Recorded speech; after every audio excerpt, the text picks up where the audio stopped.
안녕하십니까. 자, 오늘 여러분 우리 108조 취득세 과세 물건 좀 살펴보죠. 자, 취득세 과세 물건 여러분 별표 하나 정도만 표시하면 됩니다. 라고 말씀드렸죠. 그래서 과세 물건 별표 하나. 뭐 실제 시험에서 출제될 가능성은 매우 낮다. 뭐 과세 물건 또는 과세 대상 또는 과세 객체라고도 표시하는데요.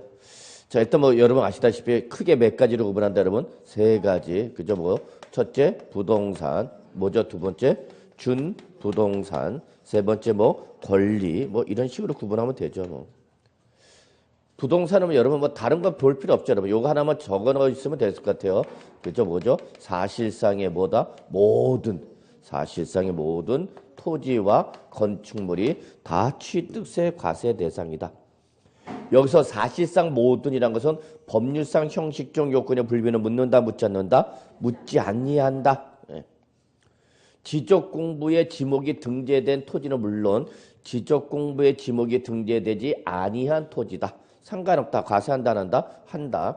자, 건축물이면 다 과세하는 거죠. 건축법상 건축허가를 받았냐, 안 받았냐? 물어, 안 물어? 안 묻는 거죠. 등기했냐, 안 했냐? 묻는다, 안 묻는다? 안 묻는다라는 거 잊지 마시고요.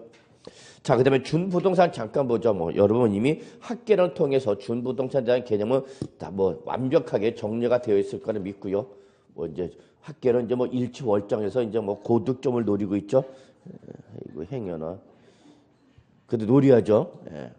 그래서 준부동산, 우리 과세 대상으로 열거되는 게 뭐죠, 여러분? 차량, 기계장비, 항공기, 선박, 임목, 뭐 이런 거 있죠, 여러분. 예, 보시면 되겠고요. 그래서 부동산과 준부동산을 더해서 뭐라 한다 그러면 광의의 부동산이란다. 이렇게 보시면 되고요. 자, 권리 한번 하죠. 결론. 제가 볼 때 만약에 시험에 과세 물건의 종류를 물어본 문제가 나온다면 저는 여기서 물어볼 것 같아요, 답을. 그래서 여기만 주의하랬죠. 자, 권리가 나오면 법률상 권리가 나오기만 하면 딱 뭐 확인하라고 그랬죠, 여러분? 광어인지 아닌지 확인하세요, 그랬죠? 예. 광어다 그러면 취득세 과세 대상인 거고 광어가 아닌 법률상 권리는 과세 대상이다 아니다? 아니다 그 얘기죠 여러분. 그러면 최근에 시험에 나올 때 이게 나왔죠. 광어가 아닌 법률상 권리로서 시험에 나왔던 게 바로 뭐냐. 최근에 나온 게 뭐죠? 부동산 임차권이 나왔어요 여러분. 부동산 임차권. 그러면 제가 지금 여기서 뭘 얘기하고 싶은 거냐. 이렇게 법률상 뭐가 나오면 권리가 나오면 뭐로 확인하라고요? 광어인지 확인하시라고요. 그래서 광어 아니까 당연히 과세 대상이 아니야? 아니죠. 그 얘기한 거예요, 여러분. 근데 지난주인가요? 뉴스에 이거 나왔죠, 여러분? 광어가 뭐 어떻게 가격이 많이 떨어졌나 봐. 그래갖고 뭐 장관이 나와갖고 소비 촉진하느라고 뭐 그런 뉴스가 나오기도 했었는데 왜 나는 못 먹지? 가격이 떨어졌다는 애들은 왜 나는 그 광어를 못 먹냐? 집에서 그냥 광어 한 사람 사달라 했더니 맞아 주는 줄 알았네. 그냥. 이 스키야 네가 벌어오는 게 뭐가 있다고 그냥 광어를 먹자 그러냐. 자, 그래서 광어인지 아닌지 참 한이 맺혔습니다. 그럼 여러분 요거는 이미 시험에 나왔어. 그러면 이거를 또 답으로 물어볼 가능성은 저는 없다고 봐요. 그러면 요거 대신 물어볼 수 있는 게 뭐가 있냐. 실무에서 중요하다고 그랬죠 여러분. 뭐 여러분? 아파트 당첨권, 분양권, 예. 또 재개발, 재건축, 조합원, 입주권. 자, 주의하시기 바랍니다, 여러분. 실무 나가면 아주 중요해요, 여러분. 예, 여러분 실무 나가셔서 이거 취급하는 사람들 계시죠, 뭐. 소소히 말하는 딱지를 취급하는 거죠. 그러면 아파트 당첨권이나 조합원 입주권 취득했다고 과세한다, 안 한다? 안 한다, 안 한다. 근데 이거를 양도한 사람한테는 뭐가 발생하기 때문에 양도 차익이 발생하는 거죠. 그러니까 양도자한테는 양도세 과세한다, 안 한다? 한다. 주의하세요. 양도자한테는 과세합니다. 양도소득세 왜 과세한다고 여러분? 프리미엄이라는 양도 차익이 발생하기 때문에. 근데 이걸 취득한 사람한테는 취득세 과세한다, 안 한다? 안 한다 그 얘기 안 한다.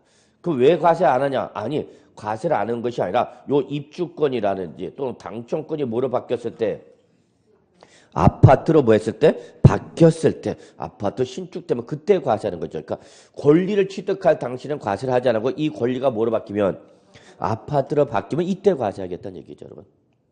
근데 실무 나가면 주의할 게 있어요, 여러분.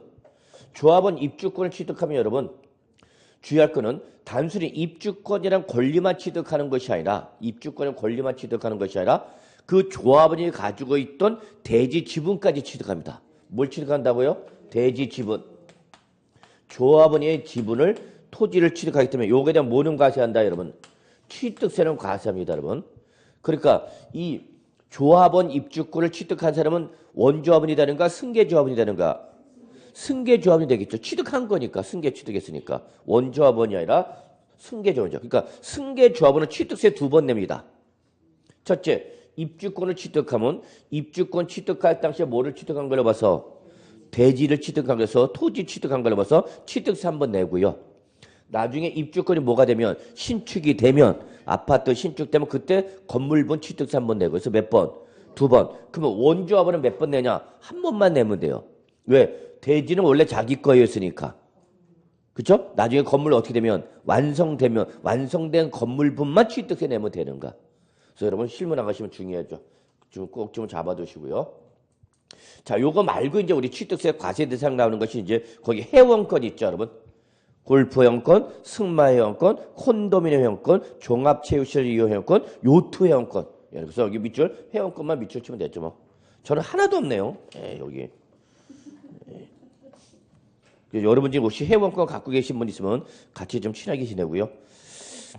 자, 109쪽을 좀 봐주시 바랍니다. 요거 한번 좀 설명하고 넘어갑시다. 109쪽. 그러면 이때 건축물을 좀 보고자 하는데요.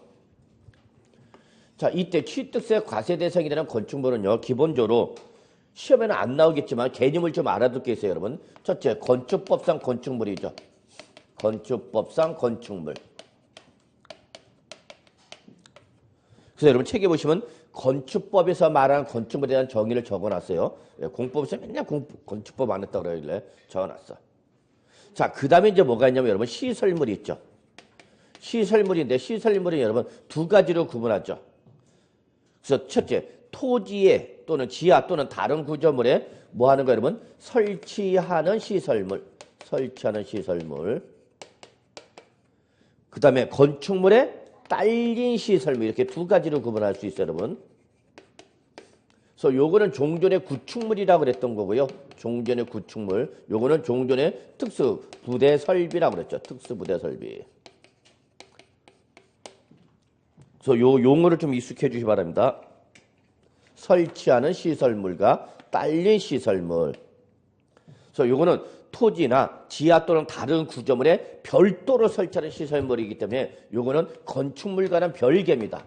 건축물과는 별개의 하나의 독립된 부동산으로 간주가 되는 것을 구축물 또는 지금은 토지, 지하 또는 다른 구조물에 설치하는 시설물 그렇게 표현하는 거고 딸린 시설물은 얘는 건축물의 일부분입니다. 건축물의 일부분. 일부분을 구성하는 거죠. 그래서 얘는 독립적으로 부동산으로 간주가 되는 것이 아니라 건축물의 일부를 구성하는 거다라는 거 여러분이 좀 봐주실 필요가 있죠. 그래서 한번 보시면은 109쪽에 보시면 2번 토지, 지하 또는 다른 구조물에 설치하는 시설물 이걸 다 얘기하니까 힘들죠. 그러니까 이제 뭐라고 표현한 거예요, 여러분? 설치하는 시설물 이렇게 표현한 거죠. 그래서 다음에 해당하는 시설물을 말한다 해놓고 이는 종전에 뭐를 말한다 여러분? 구축물을 말하는 것이다. 그래서 얘는 하나의 독립된 부동산으로 개별적인 취득세 과세 대상이 된다. 이게 바로 특징이죠. 그래서 얘는 건축물의 일부와 취득물과는 별개야. 취득물과는 별개의 하나의 독립된 부동산으로서 취득세 과세 대상이 되는 것들입니다. 그래서 거기 보시면 뭐 1번 레저시설, 2번 저장시설, 3번 도크시설 및 저반시설, 4번 도관시설, 5번 뭐 급수 배수시설 뭐 이런 거 쭉 나와 있죠.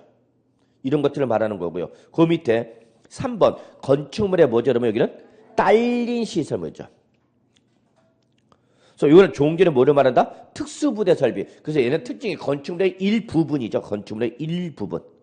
그래서 얘는 건축물에 부수되어 설치되는 경우에 한해서 취득세 과세 대상이 되는 걸 말하죠. 1번 뭐죠?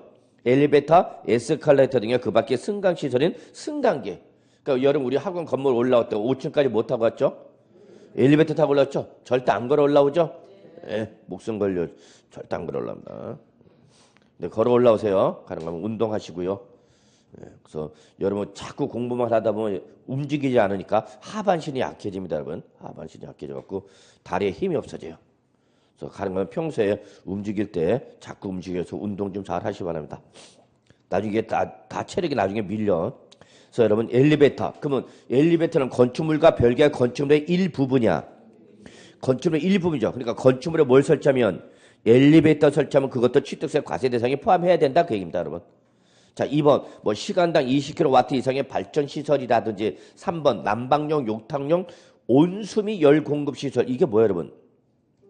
온수미 열 공급 시설이 보일러야, 보일러. 보일러를 그 한글로 풀었은가 그냥 보일러라고 그러지 그냥 영어가 우리나라 말로 된 건데. 자, 4번 시간당 7,560kcal 이상의 중앙 조조시 에어컨이라든지 5번 여러분 은행 가서 본 게 뭐죠, 여러분?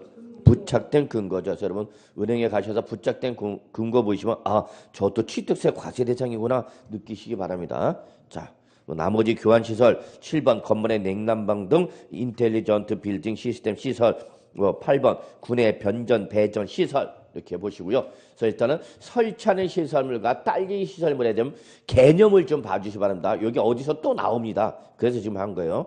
일단 보시고요. 넘어가죠. 나머지는 여러분 그냥 책 한 번이나 훑어만 보시면 되겠습니다. 자, 112쪽 갑시다. 112쪽.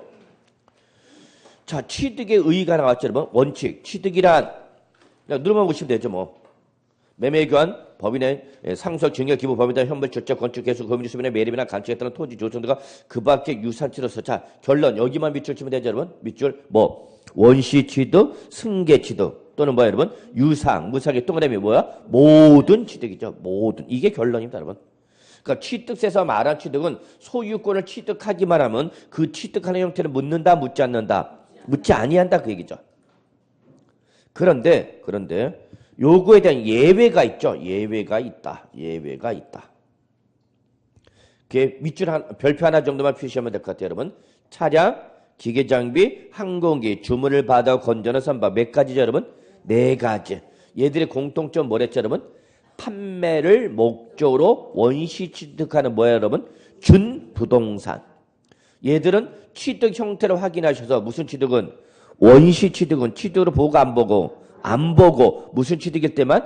승계 취득일 때 한해서만 취득을 보면 딱 그것만 보시면 돼요, 여러분.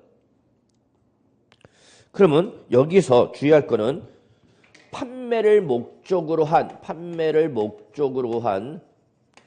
원시 취득하는 준부동산이죠. 그렇죠? 예, 지금 여기 나오는 차량, 기계장비, 항공기, 주문을 받아 건전한 선박은 특징이 뭐다고 여러분? 판매를 목적으로 원시 취득하는 뭐다고요? 준부동산이죠. 얘들만 취득의 제한을 받아서 원시 취득이냐 승계 취득이냐 확인하셔서 원시 취득인데요. 그럼 취득을 보고 안 보고? 안 보고. 이것이 실수요자 앞으로 판매가 되기 시작하면 요때부터 뭐 하는 거예요, 여러분? 과세하는 거죠. 요때부터 과세하겠다는 얘기죠. 근데 요때에 원시 취득은 취득으로 보지 아니하고 승계 취득에 한해서 취득을 보는 종류 이렇게 4가지로 갈 수도 있죠, 여러분? 거꾸로 간다고. 이렇게 오는 게 아니라. 그러면 시험에는 판매를 목적으로 원시 취득하는 준부동산에 뭘 하나 집어넣냐, 출제는 부동산을 집어넣겠죠. 그럼 부동산은 취득의 제한을 받아 안 받아? 취득의 제한을 받는 건 뭐만 제한을 받아? 준부동산만 받잖아. 그럼 부동산은 제한을 받아 안 받아? 안 받는 거죠. 그러니까 얘는 원시 취득, 승계 취득 다 과세하는가 안 하는가? 다 과세하죠, 얘는 다. 이해하셨어요? 그러면 시험에 이렇게 나올 수 있죠. 판매를 목적으로 신축한 건축물 이렇게 나오는 거죠. 판매를 목적으로 신축은 뭐를 말하는 거고 원시 취득을 말하고 건축물 이렇게 얘기를 하는 거죠. 그러면 여기서 건축물은 뭘 얘기하는 거예요, 여러분한테? 부동산. 부동산은 취득의 제한이 있으니까 없으니까? 없으니까 승계 취득이나 원시 취득이나 관계이시 없이 다 과세해야 돼, 안 해야 돼? 다 과세한다고 그 얘기한 거예요, 여러분. 오케이? 예. 근데 113쪽에 여러분 간주 취득 보죠. 저는 이게 엄청 중요하다고 했습니다. 간주 취득. 자, 특징 잡읍시다. 얘는 형식상으로는 취득이라는 행위가 있어요, 없어요? 없죠? 형식상으로는 취득이라는 행위가 없다고. 근데 일정한 행위를 해서 그 재산의 가치가 어떻게 되면 증가하면 그 증가한 가액을 취득한 걸로 봐서 취득세 과세하겠습니다. 라는 게 무슨 취득이라고 여러분? 간주 취득이죠. 일단 4가지를 아셔야 돼요. 종류 4가지. 첫째, 양가 1번 선박, 차량, 기계장비가 뭐죠, 여러분? 종류 변경. 이건 제목만 기억하세요. 그래서 선박, 차량, 기계장비 뭐 종류 변경. 그로 인해서 재산의 가치가 어떻게 되면 증가하면 그 증가한 가액 뭐 한 걸 보는 거죠? 취득한 걸 보는 거죠. 2번이 중요하죠. 이게 전통적인 간주 취득 문제죠. 토지 뭐야 여러분? 지목 변경. 토지 이 지목이 변경하여 있는데 그로 인해서 토지 가격이 어떻게 되면 증가하면 그 증가한 가격을 뭐 한 걸 본다? 취득한 걸 본다. 이게 옛날 초창기 때부터 시험에 나왔던 간주 취득 문제야. 근데 최근에는 이제 3번이 나오죠. 3번 건축이죠. 그럼 우리 그 밑에 여러분 지방세법에서 말하는 건축은 뭐를 말하냐? 거기 왼쪽에 있네 여러분. 왼쪽 112쪽에. 그럼 우리 지방세법에서 말하는 건축은 건축법상 건축을 말한다. 그입니다. 건축법상 건축을 말한다. 지방세법에서 말하는 건축은 건축법상 건축이다. 그 얘기 여러분. 그럼 건축법상 건축은 크게 몇 가지로 구분한다 여러분? 5가지. 신축, 재축, 증축, 개축, 이전. 자, 그 중에서 자, 거기 보시면 다시 여러분 113쪽 매니 보세요. 113쪽 매니. 이 중에서 뭐를 제외해서 여러분? 신축과 재축을 제외한 건축. 그럼 뭘 말하는 거예요, 여러분? 증축과 개축. 이전은 내버려 두세요. 이전은 따로 취급하셔야 된다. 그래서 이렇게 두 가지로 나눠갖고 신축과 재축은 제외한. 그럼 뭘 말한다고 여러분? 증축, 개축. 그러면 이때 신축과 재축이 있게 되면 이때는 등기부상에 무슨 등기 들어가는 거예요, 여러분? 등기부상에 무슨 등기 들어가? 보존 등기가 들어가겠죠? 왜냐면 여러분 다 배웠잖아. 신축, 재축, 증축, 개축 건축법에서 배웠죠? 그러면 얘들은 어쨌거나 공통점은 건축물로 다시 새로 진 거죠. 건축물 전부를 축조했다고. 다시 건축했다고. 그래서 신축은 나대지의 건축물을 최초로 건축하거나 또는 기존에 존재하던 건축물이 천재지변에서 멸실돼서 그걸 다시 건축한 건축물이 종전 건축 면적을 초과하면 올라가고 신축, 종전 건축물 면적 이내면 재축을 하는 거죠. 어쨌거나 신축이나 재축이나 건물 전부 다시 진 거죠. 그러니까 무슨 등기 들어가? 보존 등기 들어가죠. 보존 등기. 그러면 취득의 개념에 따르면 이건 무슨 취득이 되는 거예요, 여러분? 원시 취득이죠. 원시 취득. 근데 건물을 뭐 했다 여러분? 여기는 증축, 개축. 그러면 이때 증축, 개축일 때는 등기부상에 무슨 등기 일어나는가? 표제부에 무슨 등기 일어나는가? 변경 등기 일어나가죠. 그렇죠? 여기 기존 건축물이 있어 없어? 있잖아. 있는 상태에서 증축, 개축한 거 아니야? 그러니까 등기부상에 무슨 등기 들어간다고? 변경 등기. 근데 그 증축을 해서 건축물 가격이 어떻게 했어 여러분? 증가했죠. 형식상 취득은 했어 안 했어? 안 했어. 지금 증축했을 뿐이야. 근데 그로 인해서 건축물 가치가 어떻게 했다고 여러분? 증가했다. 그럼 우리 취득한 걸 본다 안 본다? 본다. 이게 바로 뭐예요 여러분? 간주 취득이죠. 이게 바로 취득의 개념이죠. 자 이제 결론은 이거야. 그러면 원시 취득이냐 간주 취득이냐 어쩌라는 얘기냐? 원시 취득을 볼 때와 간주 취득을 볼 때 뭔가 차이가 있냐? 있겠죠. 차이가 있겠죠. 있으니까 구분해 놨겠죠. 그죠? 있으니까 차이가 있으니까 구분하지. 그러면 어디서 차이가 발생하냐? 취득세. 얘들은 과세표준과 세율에 영향 미친다는 얘기입니다. 과세표준과 세율에다 영향을 미친다. 그래서 원시 취득이면 과표는 뭐야? 전체가액, 전체가액이 되겠죠. 그 신축하거나 재축할 때 들어간 모든 비용. 무슨 가액 여러분? 전체 가액이죠. 전체 가액. 이걸 놓치면 안 되죠. 그리고 이때 적용하는 세율은 어떤 세율이 적용하는 거 여러분? 신축이니까 원시 취득 때 적용하는 세율은 무슨 세율이야? 표준세율 2.8%가 적용되겠죠. 표준세율 몇 프로 여러분? 2.8%가 되는 거죠. 그죠? 근데 이게 만약에 무슨 취득이면 간주 취득이면 자 결론 과표는 뭐가 되고 그렇죠? 여기가 증가한 가액으로 바뀌는 거죠. 차이가 있어요 없어요? 있잖아. 엄청난 차이가 발생하잖아. 그리고 결론 이때는 어떤 세율 적용하냐 여러분? 특례세율 몇 프로 여러분? 2% 적용하는 거죠. 이게 차이점이다고. 이래서 원시 취득이냐 간주 취득이냐 구분한다고. 그래서 결론은 이거야. 결론은 이거를 외워야 되는가? 결론은 이거야. 증축, 개축, 얘가 간주취득이야. 간주취득이다. 그게 중요한 거 아니라 그것으로 인해서 과표가 뭐가 달라진다? 세율이 달라진다. 이거를 잡으셔야 된다고. 잡으셨어요? 예. 요즘 여기서 시험에 나온다 그래서 반드시 정리해 주시고요. 이전은 나중에 따로 합니다. 예, 이전은 따로 합시다. 자, 그 다음에 양가로 4번 과점주주 취득. 우리 이거 지난 시간에 했죠, 여러분? 과점주 지난 시간에 했잖아. 예. 자, 그 다음에 113조 비과세 별표 하나 정도. 작년에 나와버렸죠. 개별 문제로. 그래서 올해는 나오기가 힘들어, 여러분. 그냥 개념만 보시면 돼요. 자, 113조. 자, 첫째, 국가 등에 대한 비과세가 있네, 여러분. 국가 등, 즉 과세권자에 대한 비과세 두 가지 있네, 여러분. 거기 책에 보는 것처럼 1번, 2번. 그래서 국가 등이 직접 취득할 때에 대한 비과세와 2번은 국가 등이 뭐 할 때, 여러분. 귀속 또는 뭐 할 때? 기부 체납할 때 두 가지가 있죠. 자, 그럼 책을 보세요. 같이. 국가나 지방자치단체 누구랬죠, 여러분? 과세권자. 그리고 여기는 또 누가 나오죠, 여러분? 밑줄? 외국 정부. 또 뭐 나오죠? 주한국제기구가 취득할 때는 취득세를 부과하지 아니한다. 그럼 여기서 중요한 게 뭐랬죠, 여러분? 외국 정부. 외국 정부가 나오면 뭐 하긴 했죠? 반드시 상호주의. 그게 그 밑에 단서와 연결되는 거죠. 그래서 다만 뭐 대한민국 정부 기관의 취득에 대하여 과세는 외국 정부. 그럼 우리도 과세한다 안 한다? 한다. 니네가 과세니까 우리도 뭐 하겠다는 얘기야? 과세하겠다는 얘기죠. 잊지 마시고요. 2번이 바로 중요한 거죠. 2번. 자, 여기는 국가나 지방자치단체 또는 지방자치단체 조합 등에 뭐 하는 거죠, 여러분? 귀속 또는 기부 체납하는 거죠. 귀속 또는 뭐 한다고요, 여러분? 기부 체납하는 뭐 부동산이나 또는 뭐 여러분 사회 기반 시설에 대해서 이걸 누가 하는가? 지금 귀속 또는 기부 체납은 누가 해? 민간 사업자가 하겠죠.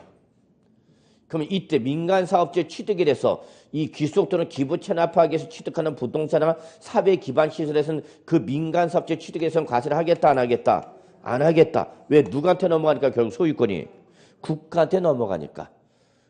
그래서 아까 1번은 얘들이 취득할 때에 대한 직접 비과세가 되는 거고 2번은 민간 사업자가 취득한 부동산이나 사회 기반 시설을 누구한테?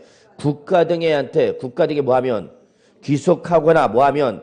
기부 체납하는 이 부동산과 사회 기반 시설은 과세를 하마 안 하마? 안 하마. 이때 비과세는 누구한테 해주는 거예요, 여러분? 민간 사업자한테 비과세는 거죠. 요게 1번이고 요게 2번이다 그 얘기입니다. 그래서 1번은 국가 등이 직접 취득할 때 비과세고 요거는 국가가 직접 취득하는 것이 아니라 누가 취득했지만 민간 사업자가 취득했지만 결국 누구한테 줬으니까 국가한테 소유권을 넘겨주니까 국가가 간접 취득하는 결과가 발생하니까 과세를 하겠다 안 하겠다? 안 하겠다 그 얘기죠. 근데 다음 페이지 볼까요, 여러분? 양가로 1번, 2번 묶으시고요. 자, 양가로 1번과 2번일 때는 뭐라는 얘기야? 비과세, 배제, 과세죠. 응? 네, 그래서 1번과 2번 묶으시고 과세야 여기는 비과세 안 해주는가? 그럼 보죠. 1번. 국가 등의 자, 귀속 등의 조건을 이행하지 아니하고 밑줄. 그러니까 귀속 또는 기부 체납을 조건으로 비과세인데 귀속 또는 기부 체납을 했다는 얘기 안 했다는 얘기야. 1번은. 1번은 안 했다는 얘기야. 이걸 귀속 또는 기부 체납할 거를 전제를 해놓고 뭘 해주는 건데 비과세를 해주는 건데 1번은 그런 귀속 또는 기부 체납을 한다 안 한다? 안 한다. 그래서 하지 아니하고 타인에게 매가 증여하거나 귀속 등을 이행하지 아니한 조건으로 조건이 변경됐다. 그럼 이때는 비과세 해준다 안 해준다? 안 해준다. 왜 안 해줘? 결론. 귀속 또는 기부 체납을 했으니까 안 했으니까? 안 했으니까. 1번. 양가로 2번 봅시다. 국가 등의 귀속 또는 반대급부로 국가 등이 소유했던 부동산이나 사회 기반 시설을 무상으로 양려받거나 기부 체납 대상물의 무상사용권을 제공받았다. 이건 무슨 소리야? 얘는 귀속 또는 기부 체납 했어 안 했어? 했죠. 이게 차이점이야. 1번은 귀속 또는 기부 체납 자체를 안 한 거고 2번은 했어. 했는데 그 귀속 또는 기부 체납한 대가로 무상으로 받은 게 있다면 무상으로 반대급부를 받은 게 있다면 이때는 비과세 해주마 안 해주마? 안 해주마 그 얘기죠. 그래서 다시 한번 마무리합시다. 양가로 1번은 귀속 또는 기부 체납 조건을 비과세했는데 그 귀속 또는 기부 체납을 했다 안 했다? 안 했다. 그래서 비과세. 두 번째 양가로 2번은 했어 안 했어? 했어. 귀속 또는 기부 체납을 했어. 근데 한 것에 대한 뭐를 받았다고? 반대급부로 무상으로 받은 게 있다면 이때는 비과세 혜택을 준다 안 준다? 안 주겠다 그 얘기입니다. 이해하셨어요 여러분? 예. 자, 작년에 제가 강의를 하면서 이때 1번보다는 2번이 더 중요하고 형식적 취득의 비과세 대표가 뭐다? 신탁이다 그랬죠. 형식적 취득의 대표가 뭐다 여러분? 신탁. 신탁은 이미 이제 여러분이 어디서 배우셨어요? 민법에서 배우셨죠? 했어 안 했어? 했잖아. 했을 거야. 신탁. 민법상 신탁이라는 개념 다 했을 거 아니야. 뭐 믿고 맡긴다. 신의 뭐 신의 같은 소리 하고 있어. 세상에 믿을 놈이 어딨어. 부부도 못 믿어. 그래서 돈 벌면 절대 상대방 배우자한테 돈 맡기면 안 돼.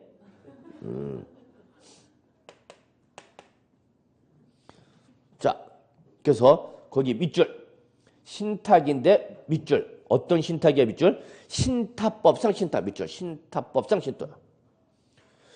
그리고 둘째 신탁법상 신탁은 여러분 당연히 뭐가? 신탁 등기가 병행되죠.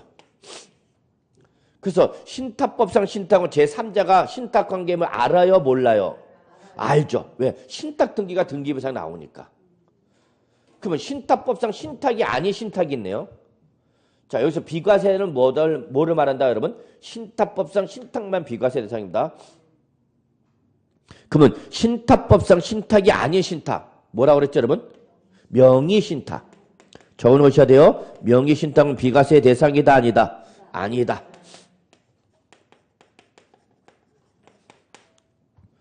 그래서 여러분 신탁법상 신탁입니다. 그래서 신탁 등기가 병했대. 자, 신탁 계약 당사자 봅시다. 맡긴 사람이 뭐야 여러분? 위탁자. 맡아서 관리해준 사람이 뭐죠 여러분? 수탁자. 그래서 이렇게 위탁자와 수탁자 간의 신탁 계약을 체결해서 소유권을 위탁자부터 수탁자한테 넘겨줄 때 그 수탁자 취득은 뭐란 얘기예요 여러분? 비과세. 이게 바로 양가로 1번. 이게 몇 번? 양가로 1번. 자, 양가로 2번. 요 신탁 계약이 해지가 되거나 종료가 돼서 수탁자부터 누구한테? 위탁자한테 소유권 환했다는 뭐예요 여러분? 위탁자 취득. 역시 뭐란 얘기예요 여러분? 비과세라는 얘기죠. 요게 2번이죠. 자, 3번. 수탁자 변경에 따라서 수탁자부터 신수탁자한테 소유권이 넘어갈 때 그 신수탁자 취득 뭐란 얘기예요 여러분? 비과세라는 얘기죠. 그래서 여기 지금 누가 나왔죠 여러분? 누가 나왔어? 위탁자, 수탁자, 신수탁자. 그래서 여기서 공통점은 뭐야? 탁자, 탁자. 여기서 탁자는 누구를 말하는가 여러분? 신탁계약 당사자죠. 신탁계약 당사자. 맡긴 사람이 뭐고? 위탁자. 맡은 사람이 수탁자. 바뀐 사람이 신수탁자. 그래서 누구 간에 왔다 갔다 하면? 탁자 간에 왔다 갔다 하면 비과세죠. 신탁 계약 당사자 간에 왔다 갔다는 사실상 이전이니까 형식상 이전이니까 형식상 이전이니까 이때는 취득세 과세를 한다고요? 안 한다고요? 안 한다고요. 그래서 누구 간에 왔다 갔다 하면 탁자 간에 왔다 갔다 하면 비과세다고. 탁자 간에. 이해하셨어요? 그래서 1번은 뭐고? 위탁자부터 수탁자. 2번은 수탁자부터 위탁자. 3번은 수탁자부터 신수탁자. 이들 간의 소유권 이전은 과세를 한다 안 한다? 안 한다. 그런데 본문 둘째 줄 보세요. 셋째 줄이네 여러분. 본문 둘째 줄. 다만 이 신탁법상 신탁이라더라도 이것이 누구 간일 때 밑줄 주택조합 등과 조합원 간의 부동산 취득 밑줄 하나. 또는 주택조합이 취득하는 뭐 여러분? 비조합원용 부동산 취득은 비과세 대상에서 어떻게 한다고요 여러분? 제외한대. 이 신탁법상 신탁인데 위탁자, 수탁자가 누군가 봤더니 이 수탁자는 주택법상 누구거나 주택법상 조합이나 또는 도시 및 주거환경정비법상 누가? 재건축조합. 또는 빈집 및 소규모 주택 정비에 관한 특례법에 따른 자 소규모 재건축 조합이죠. 저거 이거 우리 책에는 뭐만 나왔지만 주택조합만 나왔지만 이 주택조합만을 말하는 것이 아니라 주택조합, 재건축조합, 소규모 재건축조합이죠. 그리고 이때 위탁자가 누가 되는 거 여러분? 이 조합에 뭐가 되면 조합원이면 이들 간의 신탁일 때는 비과세를 해준다 안 해준다? 안 해준다 그 얘기죠. 또는 조합이 취득하는 뭐 여러분? 비조합원용 토지는 비조합원용 부동산은 역시 비과세 대상이 신탁재산에 포함한다 제외한다? 제외한다. 이게 작년에 그대로 시험에 나왔던 거예요 여러분. 그래서 1번, 2번, 3번, 4번 그때 나온 거죠. 그래놓고 비과세 대상 몇 가지냐 물어봤죠. 몇 가지기는 세 가지지. 이게 시험에 나온 거야 작년에 여러분. 주워 먹는 문제였지 이거는 그냥.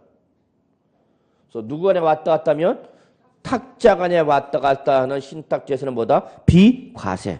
그렇지만 그 신탁법상 신탁재산이라도 이 수탁자가 누구고?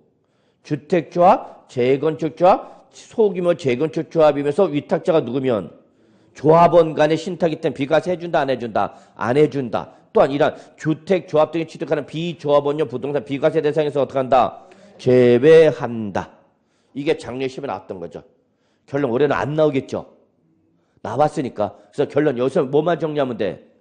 신탁 계약 누구 지간에 탁자 간에 왔다 갔다 할 때는 비과세.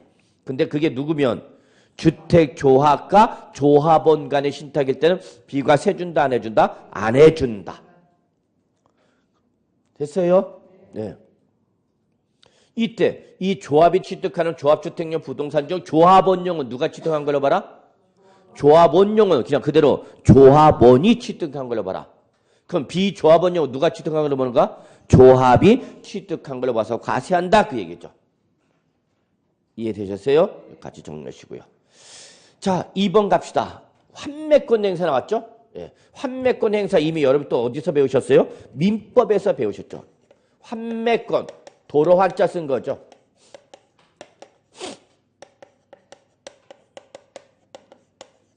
내가 너한테 지금 팔았지만 다시 되사올 수 있는 권리가 환매권이죠. 이거를 뭐 했다고 여러분? 행사했대.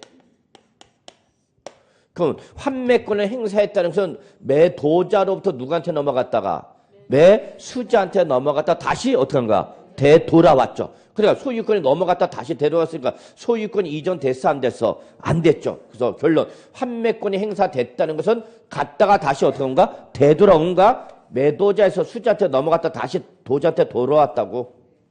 그러니까 결국 갔다 왔으니까 소유권 이전됐어 안 됐어? 안 됐죠. 근데 여기 잘 보셔야죠. 이 소유권 행사가 결론 징발재산 정략하나 특별조치법이라든지 또는 국가보위 폐지 법률 부칙 규정에 따른 이렇게 관련 법률에 따른 뭐에 따른 법률 거의 법률 명칭이 나오잖아. 법률 명칭 자체를 외울 필요는 없다고 여러분이 그냥 징발재산 정략하나 특별조치법 이렇게 국가보위 뭐 이런 말 나오면 아 법률한 환매권 행사니까 자발적 강제죠. 강제죠. 그럼 그때 매수자의 취득은 뭐란 얘기 여러분? 비과세. 그래서 여러분 거기 쓰여있죠. 뭐 동원 대상 지역 내 토지 이런 말 나왔죠. 어? 동원 대상 이거 수용하는 거 아니야? 그러니까 이때는 뭐다 여러분? 비과세. 근데 주의할 게 있죠. 이것이 당사자 간의 매매 계약에 따른 환매권 행사할 때는 이때는 비과세 해줘 안 해줘? 안 해준다 그랬죠. 요 절대 놓치면 안 되죠. 징발재산 정리에 관한 특별조치법 등 법률에 따른 환매권 행사는 뭐지만 비과세지만 단순히 환매 등기가 병행하는 부동산의 매매일 때는 비과세 해준다고요? 안 해준다고요? 안 해준다고요. 그러면 비과세 안 해주면 뭐 하는가? 과세. 이때 과세가 할 때 적용한 세율은 어떤 세율이야 여러분? 특례세율. 사실상 취득이야? 형식상 취득이야? 형식상. 그러니까 이때는 표준세에서 몇 프로 뺀 세율로 과세한다고요? 2% 뺀 세율로 과세한다고요. 여기까지 한꺼번에 정리하셔야 돼요. 그럼 이때 표준세율은 몇 프로가 돼야 되는가?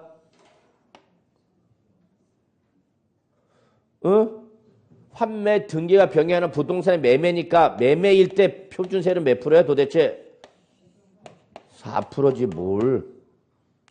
그럼 4%에서 몇 프로 빼라고 여러분? 2% 빼. 그래서 몇 프로 과세라는 얘기 여러분? 2%로 과세라는 얘기죠.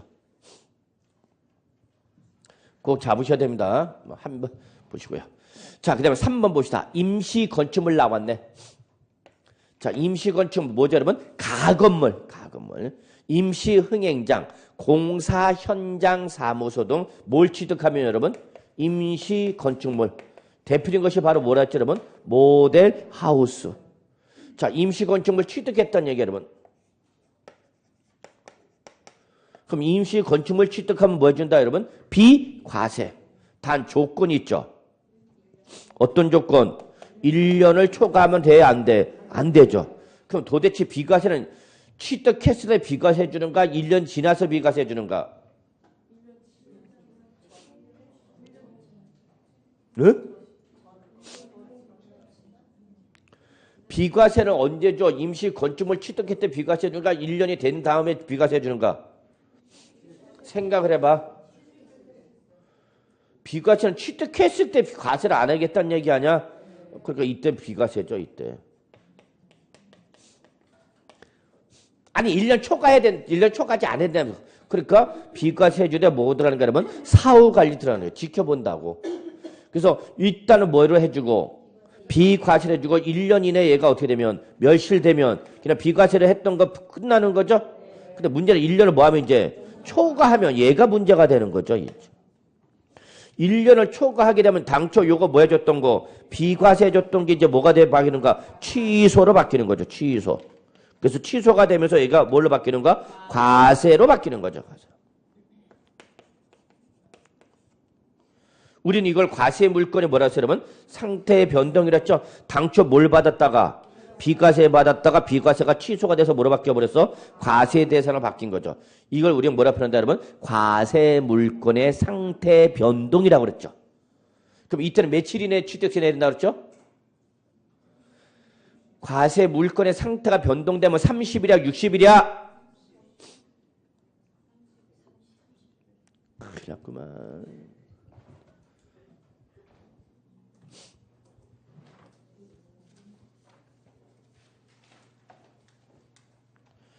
이거는 올해 개정돼서 중요한 규정이라고. 146조.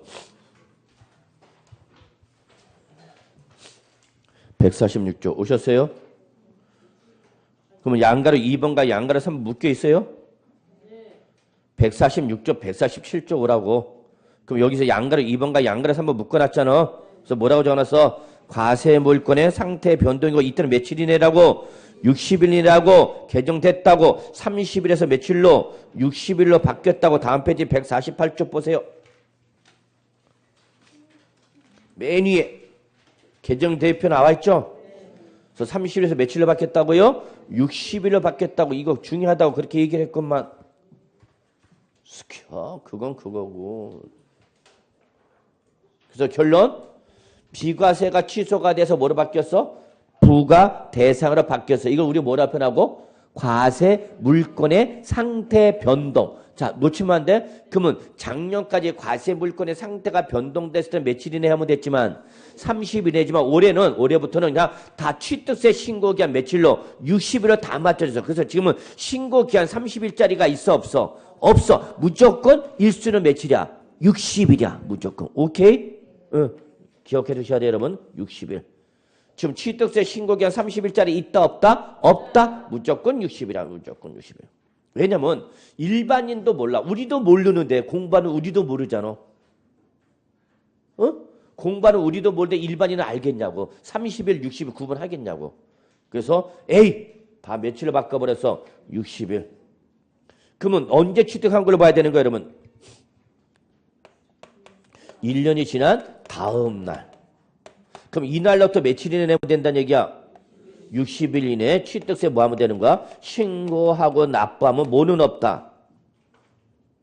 가산세는 없죠. 이때 내질 않고 이때 냈잖아. 그럼 요건 여러분이 이거 민법에서 배우셨죠? 어떤 조건이 있었죠? 1년을 초과하지 않아야 한다는 조건을 걸어놓은 거죠. 그러니까 일단 뭘 해주고 비과세를 해주고 1년을 초과하지 않아야 한다는 조건 걸어놓은 거죠? 그럼 이거를 민법에서는 정지 조건이야, 해제 조건이야? 에이씨, 니 거나 해. 정지 조건이야, 해제 조건이야, 이거는?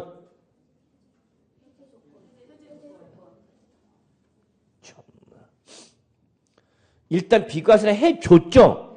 해주고 나서 조건을 충족하면 끝나는 거고, 조건을 충족하면 조건 이거 비과세했던 거 취소가 바뀌는 거죠? 이건 무슨 조건이야? 해제죠, 해제. 일단 해주고 조건 위반하면은 취소해버리는 거고, 여기 해제 조건. 정지 조건은 일단은 안 해주고 나중에 조건 충족되면 해주는 거고. 이해하시죠? 정지 조건을 먼저 해제 조건을 먼저 해주고 조건 위반하면 다시 취소. 거꾸로 정지 조건은 뭐야? 안 해주고 조건 충족했을 때 해주는 거. 요게 차이점이죠, 뭐. 그러면 요거는 무슨 조건이다?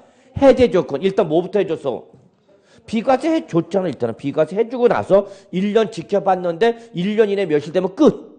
1년은 초과해버렸다? 그럼 요거 뭐 했던 거? 비과세 했던 거 취소. 뭐로 바뀌어버려? 부가대세로 바뀌는 거죠. 요건 무슨 조건이야? 해제 조건이죠. 이해하셨나요, 여러분? 예. 자, 그 다음에 다시 비과세 봅시다. 자, 이제 마무리 해야죠. 예. 임시건축을 됐고요. 4번 개수 갑시다. 요것도 가끔가다 시험에 나오는 문구 여러분. 115조. 자, 주택법상 윗줄 공동주택의 개수 115조 메뉴 115조 메뉴. 공동주택이니까 뭘 말한다고 생각하시면 여러분? 아파트. 자, 이런 아파트 등 공동주택의 개수리나 밑줄 개수리나 취득 당시 주택 시가편액이 얼마? 9억 원 이하인 주택과 관련된 개수는 취득세 부과한다, 부과하지 않는다. 부과하지 않는다. 다음 주의사항. 이때 비과세 대상인 개수에서 뭐는 제외하죠, 여러분? 응? 건축법상 대수소는 비과세 대상인 개수에 포함한다, 제외한다? 제외한다. 그것만 확인하면 됩니다. 자, 그 다음에 참고는 그 밖에 비과세 대상 있죠, 여러분? 저는 뭐 안 나온다고 보는데 작년에 여기서 나왔죠, 이런 데서 다. 그래서 돌아버립니다. 그래서 잠깐 봐요. 이건 뭐냐? 상속 개시 전에 천재지변이나 화재, 교통사고, 폐차 또는 차량 초과 등으로 밑줄 사용할 수 없는 차량을 상속받았어. 에이, 그러면 돌아가시기 전에 정리하고 돌아가셔야 되는데 정리를 하고 가셨어, 안 가셨어? 정리를 안 하고 가셨어. 가셨어, 가시기는. 근데 공부를 정리했다, 안 했다? 안 했다. 이거 여러분. 홍수가 나서 뭐가 났어, 여러분? 물에 잠겼다고. 그래서 이때 홍수가 나면서 같이 돌아가신 거죠. 떠내려갔다 같이. 그러면은 차량이 일단은 홍수에서 정상 사용할 수 없더라도 일단 소유권이 넘어와 안 넘어와? 넘어와야죠. 그러면 상수란 취득세 과세해야 돼, 안 해야 돼? 해야 되는 거죠. 근데 지금 문제는 얘가 지금 정상적으로 사용할 수 있는 거야, 없는가? 사용할 수 없는 차량이다는 얘기야. 그러면 취득세 과세하겠다, 안 하겠다? 안 하겠다, 그 얘기를 하면. 예. 그렇게 의미만 봐주시면 돼요. 자, 취득 시기 갑시다. 취득 시기. 자, 요것도 재작년에 개별 문제 나왔네요, 여러분. 그런데 시험 출제 여부 관계없이 여러분 거기 115조. 이거는 꼭 아셔야죠. 즉, 매매 등으로나 유상 취득일 때는 언제 취득한 걸 볼 거냐. 이거는 꼭 기억해 두셔야 돼요, 여러분. 시험 출제 여부와 관계없이. 그러면 매매 등으로나 취득했을 때는 언제 취득한 걸 볼 거냐. 그럼 뭘 따지라 했죠? 그러면 여기는 취득의 유형. 외우셔야 돼요. 지금 계속해서 반복하고 있어요, 지금. 제가 지금 반복하는 이유는 딱 하나야. 그냥 수업 시간에 가급적이면 외우게 하려고 하는 거예요, 여러분. 그래서 취득 형태가 첫째 뭐이기만 하면 여러분 국지, 외수, 공판장. 이거 외워야 된다고 그랬죠? 국지, 외수, 공판장. 그래서 국지가 뭐예요, 여러분? 국가나 지방자치단체, 지방자치단체 조합부터 취득한 경우죠? 둘째 뭐죠? 외국으로부터 수입한 취득이죠? 3위 뭐죠? 세 번째가 공매나 경매 취득이죠. 판정이 뭐죠? 판결문이나 법인 장부에 의하여 취득에 입증되는 경우죠. 그래서 여기 뭐에 한해서만 국지외수 공판장에 한해서만 어디로 가라고 여러분? 사실상 잔금 지급일에 취득한 걸로 봐라 그 얘기죠. 사실상. 그런데 이 국지회수 공판장 이외의 유상취득이다. 그러면 이때는 어디로 가라고 여러분? 계약상 잔금 지급일로 가라 그 얘기죠. 아주 중요하죠. 그럼 여러분 요 계약상 잔금 지급에 취득한 걸 보는 대표적인 케이스가 어떤 경우가 있죠 여러분? 개인 간의 매매. 꼭 기억해 두셔야죠. 그래서 개인 간의 부동산을 매매를 취득하면 언제 취득한 걸 보라고 여러분? 계약상 잔금 지급이죠. 그럼 여러분 취득 형태와 관계없이 매매면 언제 취득한 걸로 보는가? 무조건 잔금 지급일이죠. 다만 사실상이냐 계약상은 뭘 보고? 취득 유형을 보셔갖고 취득 형태가 뭐면 국지회수 공판장이면 어디로 가고 사실상 나머지 개인 간의 매매면 계약상 이거죠. 그러면 가끔가다 이렇게 질문하는 분이 계세요. 아니 사실상 잔금 지급일이 뭐고 계약상 잔금 지급일이 뭐예요? 이렇게 물어보는 사람이 있어요. 그럼 저는 이렇게 되물어보죠. 진짜 몰라서 물어보니? 아니 써져 있잖아. 사실상 잔금 지급은 뭐를 말하는 거고 실제 돈 준 날. 계약상 잔금 지급은 계약서에 적힌 날. 뭘 개뿔 뭘 모르겠다고. 그래서 개인 간의 매매는 무조건 언제 취득한 걸 본다 여러분? 계약서에 잔금을 지급하기로 적혀 있는데 실제 취득 여부를 묻고 묻지 않고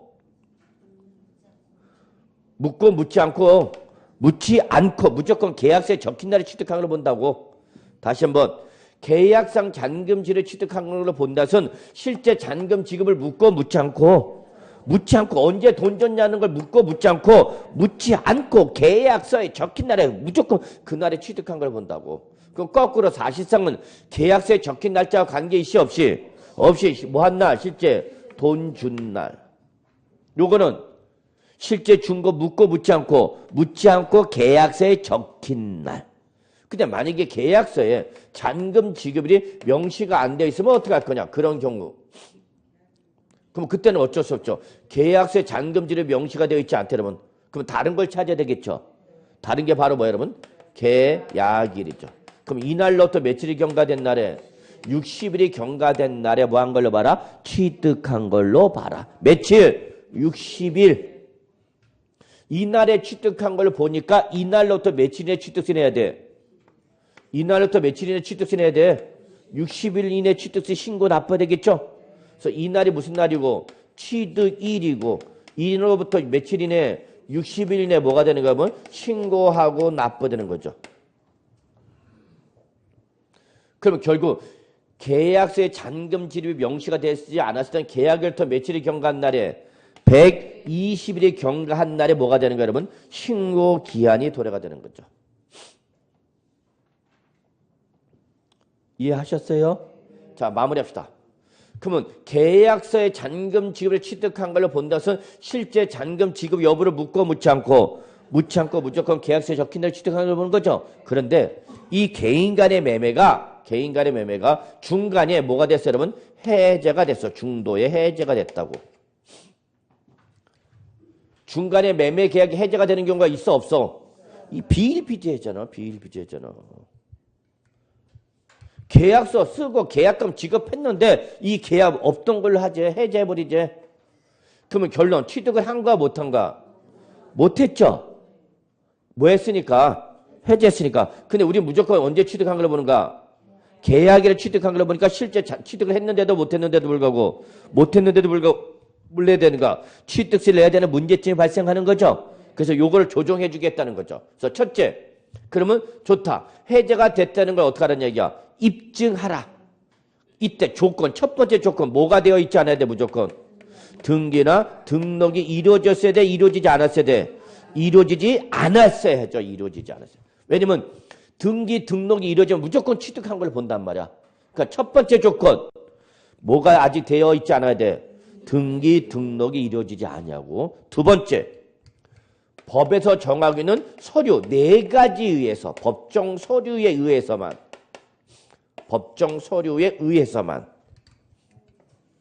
그래서 우리 법정 서류 거기 몇 가지 나와 있어요 여러분? 4가지 나왔죠. 동그라미 1, 2, 3, 4. 요 4가지 법정 서류를 며칠 이내에 다 하나같이 60일에 밑줄 취득일토 60일에는 뭐로 말하는 거 여러분? 취득일토 60일에 뭐로 말하는 거 여러분? 신고기한이죠. 신고기한이네. 어떻게 하라? 입증하라. 그 얘기죠. 신고기한이네. 입증하라. 이게 최근에 시험에 나왔죠. 출전이 이걸 그대로 했는데 딱 하나 고칩니다. 출전이 그대로 내는데 하나 고쳤어. 어딜 고쳤냐? 요걸 고쳤죠. 뭐 등기 등록을 하고 이렇게 왔죠. 등기 등록을 하지 아니하고인데 그럼 등기 등록을 하고 취득일 법정 서류에 의해서 60일 이내에 신고했다. 입증했다. 환장하는 거죠. 그래서 우리는 등기 등록하면 무조건 뭐 한 걸로 본다고 여러분? 무조건 취득한 걸로 본다. 그러니까 등기가 되어 있어야 돼? 안 됐어야 돼? 안 됐어야 돼. 명의가 아직 넘어오지 않고 법에서 정하 있는 서류. 자, 네 가지 봅시다. 네 가지 뭐죠? 첫째, 화해. 또 인락. 네, 두 번째가 뭐죠, 여러분? 공정증서죠. 밑줄 공정증서. 우리 사실상 취득할 과표라는 경우에서 판결문에서 화해, 포기, 인락, 자백간주는 제외했죠? 이때 여기 화해, 포기, 인락, 자백간주는 여기는 뭐야? 화해, 인락, 그리고 모두 인정돼. 공정증서가 인정되네. 공정증서. 자, 그리고 세 번째, 계약 해제 등 확인서가 있죠. 이게 여러분 거기 우리 지방세법 시행규칙에 나와 있는 서류를 말하는 거죠. 그래서 밑줄 계약 해제 신고서. 자, 그 다음에 네 번째, 부동산 거래 신고 등에 관한 법률 등 밑줄 부동산 거래 계약 해제 등 신고서. 해제 둘 다 3번과 4번 다 해제했다는 걸 신고한 거죠. 이 네 가지 서류에서 며칠이네요 여러분? 60일 내에 입증을 하면 취득한 걸 본다 안 본다? 안 본다 그 얘기죠. 여기서 여러분 1번과 2번 묶으시고요. 1번과 2번 화해조서, 인락조서, 공정조서 여러분 비용이 발생해. 비용이. 돈이 들어가야 된다. 그래서 비용이 발생하는 걸 줄이기 위해서 여러분 3번. 이거는 뭐죠 여러분? 법정서식이죠.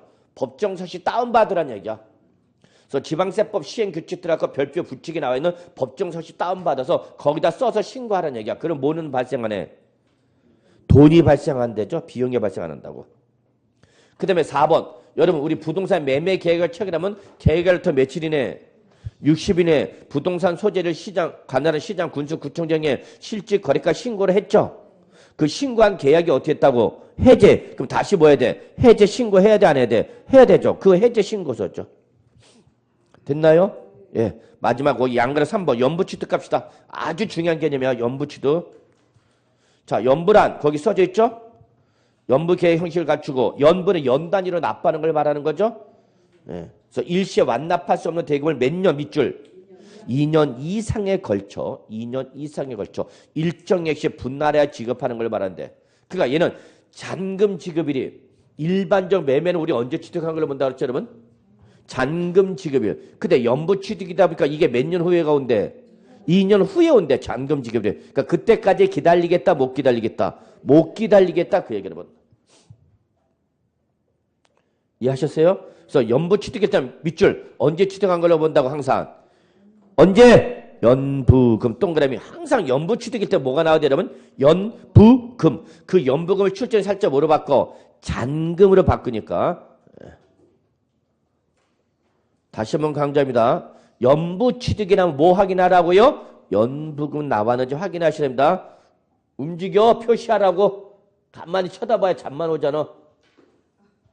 손가락이라도 움직여야 잠에 좀 들어오지 할 거 아니야. 계속 비몽사몽 그냥 정신을 못 차리고 있어. 그래서 연부 취득이라면 무슨 금이 나와야 된다고 여러분? 연부금. 그럼 그 연부금을 출전에 살짝 뭐로 바꿀 수 있다고? 잔금 지급일로 바꿀 수 있으니까 주의하라 그 얘기야. 오케이? 예. 그래서 여러분 연부 취득일 때는 예, 바로 사실상 연부금 지급. 연부금이라 동그라미 쳐놨죠 여러분? 예. 자, 무상 취득. 자, 무상은 여러분 그냥 어렵게 생각하지 마시고 딱 두 가지로 구분했어요. 뭐와 뭐로? 상속과 증여로 구분하세요 여러분. 그냥 무상은. 그럼 상속은 언제 여러분? 상속 개실이죠. 증여는 증여 계약일. 동그라미 쳐놔야 돼요. 증여 계약일. 그러면 증여 계약서를 작성한 날에 무조건 뭐 한 걸로 보는가? 증여 받은 걸로 보는 거죠. 취득한 걸로 보는 거죠. 근데 양가로 2번 이게 어떻게 됐다고? 증여 계약이 어떻게 됐다고? 해제가 됐다고. 증여 계약은. 아저씨가 술 깬 거죠. 그러니까 술 깨기 전에 빨리 넘겨받아야 되는 거야. 그러니까 술을 먹이고 아주 독하게 먹여서 2, 3일 못 차리게. 그래서 술 깨서 그 다음날 야 어제 계약서 쓴 거 뭐 하재? 해제하재. 이 스키가. 근데 우리는 무조건 계약일에 뭐 한 걸 보니까 취득한 걸 보니까 취득세를 내야 돼 안 내야 돼? 내야 되죠. 뭘 했어도 계약을 해제했어도. 그러면 취득세를 내야 되는 문제점이 발생하니까 첫째 똑같네. 밑줄 뭐가 되어지 안 하고 등기 등록하지 아니하고. 다음에 해당하는 서류 법정 서류죠. 몇 가지야 여러분? 3가지에서 며칠이네? 다 며칠이네? 취득일부터 60일 이내. 여기서 취득일부터 60일 이내 다 뭐를 말하는 거야 여러분? 신고 기한 이내에 어떻게 된다? 입증해야 되는 거죠. 근데 여기는 법정 서류가 몇 가지야 여러분? 3가지. 첫째, 화해조서, 인락조서, 공정증서, 계약 해제 신고서. 뭐가 없어요 여러분? 부동산 거래 계약 해제 신고서 등이 없죠? 이건 왜 없어? 증여는 신고 대상 자체가 아니니까. 시장, 군수, 구청장한테 신고했어 안 했어? 안 했죠. 예, 보시면 됐죠. 자, 117조 메인이 마무리합시다. 등기일 또는 등록일. 그래서 양가로 1번. 양가로 1번 적으세요 여러분. 이혼에 따른 부부 공유 재산의 분할이라고 그랬죠. 1번은 뭐다? 이혼에 따른 부부 공유 재산의 분할. 그러면 언제 취득한 걸 볼 거냐 그 얘기죠. 밑줄 그냥 언제야? 등기일 또는 등록일이죠. 뭐. 그리고 이러한 양가로 2번 유상 또는 무상 승계 취득에 따른 밑줄 이러한 유상 무상 취득에 따른 취득일 전에 먼저 뭐 했대 여러분? 등기 등록했대. 밑줄 취득일 전에 등기 등록을 먼저 했대. 그럼 뭐가 빠른가? 등기 등록일이 빠르죠. 그럼 그날에 뭐 한 걸로 봐라? 취득한 걸로 봐라. 자 여기까지 갑시다. 다 못 끝내겠네. 자 쉬죠 뭐.